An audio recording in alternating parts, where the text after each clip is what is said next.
Your spirit has been restless because it was never meant to sit still in cages built by fear. The 9-to-5 wasn't designed for those who carry fire. The resumes and interviews, the endless scrolling through job listings, none of that satisfies a soul born for divine purpose. You're not just looking for employment. You're searching for meaning. And that's a holy pursuit.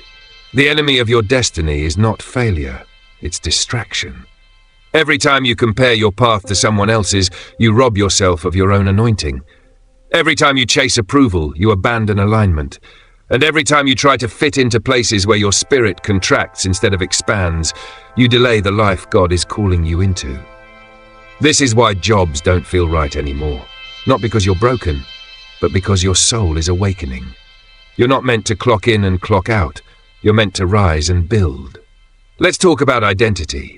For most of your life, you were probably taught to base your identity on external labels: student, employee, manager, freelancer. But all of these are roles, not your true essence. You are not what you do. You are who you are becoming. And who you are becoming doesn't have a job title. It has a calling, a vibration, a divine signature that cannot be duplicated or replaced. People will ask you, so what do you do? You say, I am becoming who I was born to be. Now, here's the truth many are afraid to admit. The system was never built with your spirit in mind. It was built to maintain control, not to ignite calling. It teaches you to trade your time for money, your vision for comfort, your passion for predictability. But that's not your path. God didn't choose you to maintain the status quo. He chose you to disrupt it, to model a new way of being, to walk by faith, not by salary. And when you take that leap, when you stop asking, how do I survive, and start asking, how do I serve, the entire universe shifts to meet you where you are. Because obedience always attracts provision. Think of Moses. He didn't feel qualified. He stuttered. He doubted. He hid. But God still called him to lead a nation. Not because he was ready, but because he was willing. Willing to leave the familiar. Willing to walk into uncertainty. Willing to trust that the voice inside him was louder than the noise around him. You have that same invitation. You're not waiting for the right opportunity. The right opportunity is waiting for you to say yes. Yes to building that dream no one understands yet. Yes to writing that book even if it scares you. Yes to starting that channel, business, ministry, movement, not for fame but for impact. Yes to God's voice over man's opinion. You may not feel prepared, but you are chosen. And that's all that matters. Chosen people are rarely comfortable, but they are always guided. So if you feel like you're in the wilderness, good. That's where God speaks the clearest. Let's get practical. You don't need a master plan. You need a mustard seed of faith. Begin with what you have. Your words, your story, your testimony.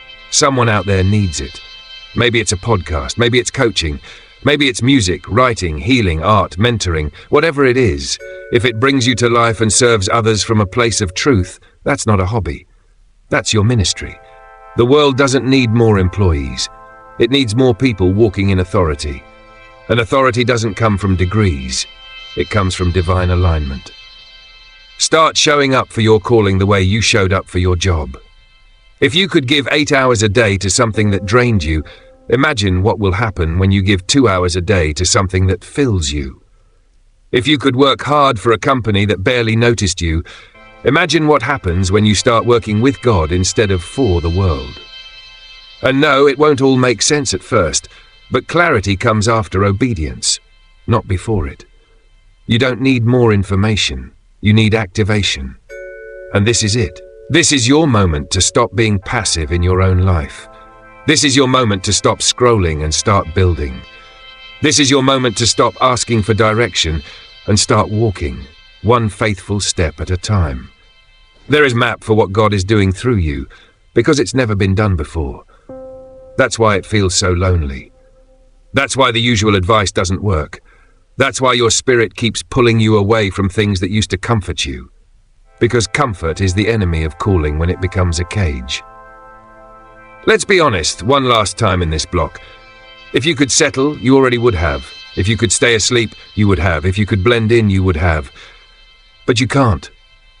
Because you're chosen. You don't need another job. You don't need another plan. You need to finally say yes to the life you've been running from. The one where you wake up with peace, not pressure. The one where your work feels like worship. The one where you're not hustling for worthiness, but flowing from divine identity. The life you were born for is not behind a desk. It's waiting behind your yes. You've been conditioned to think your worth is tied to your productivity. That if you're not constantly doing, achieving, climbing, then you're falling behind. But let me ask you something deeper. Falling behind whom? According to whose timeline? God doesn't measure your value by your LinkedIn profile. He's not impressed by titles or awards. He looks at your heart, at your willingness to listen when the world is screaming, at your courage to walk away from noise and into stillness. You were never called to perform. You were called to transform.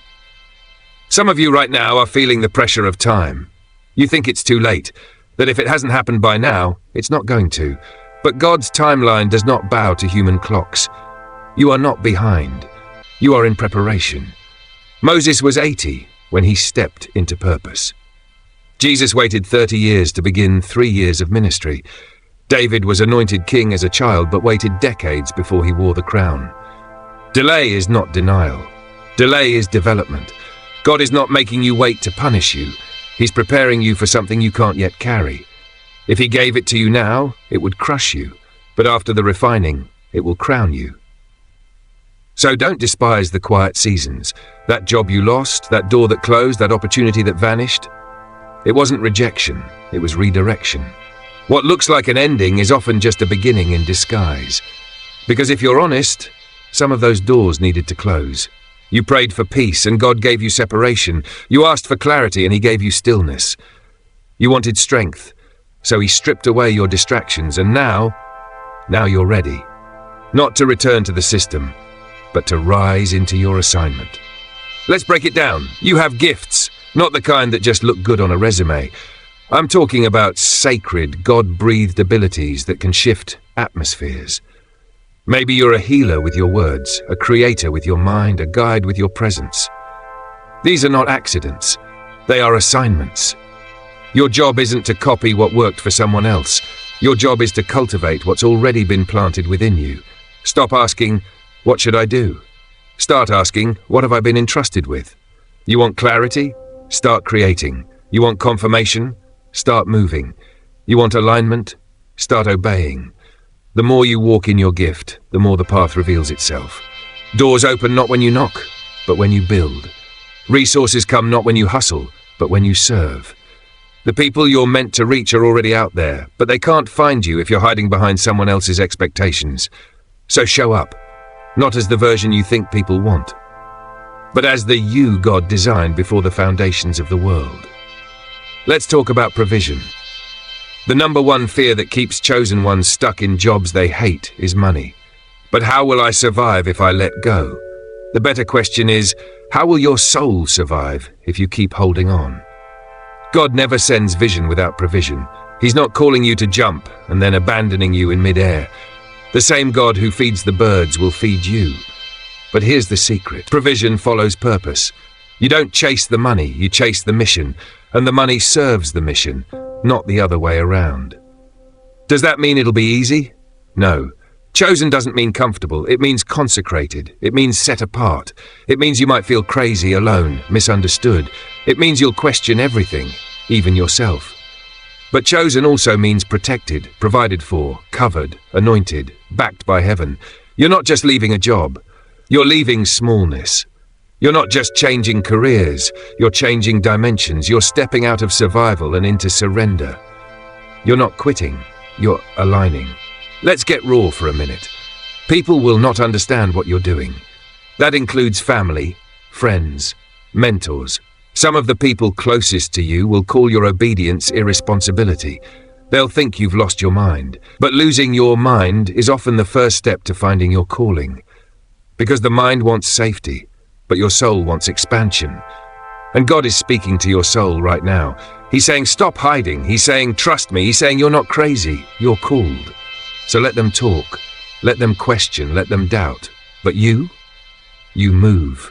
You build. You believe.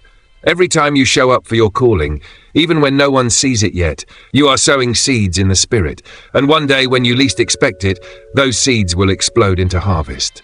But here's the thing about harvest. It comes after the silent seasons, the painful planting, the watering through tears, the days when you wanted to give up but kept going anyway. That's the soil where greatness grows. So keep going. You're not just another person trying to escape the rat race. You are an assignment from heaven. Your presence is a strategy. Your voice is a trumpet. Your life is a message. And someone is waiting for you to wake up. They are waiting for the book you haven't written, the message you haven't spoken, the platform you haven't launched, the dream you keep postponing. This is not just about you. This is about every soul that will be set free because you had the courage to say yes. So what now? You don't need to quit your job tomorrow. You don't need to have every step mapped out. You just need to begin. One action of faith, one decision to trust, one refusal to go back to what no longer fits your spirit. Take the class, write the post, start the page, speak the truth, say the prayer, send the message. Your obedience will open what hustle never could. And when you move in divine rhythm, you won't need validation because you'll feel the favor.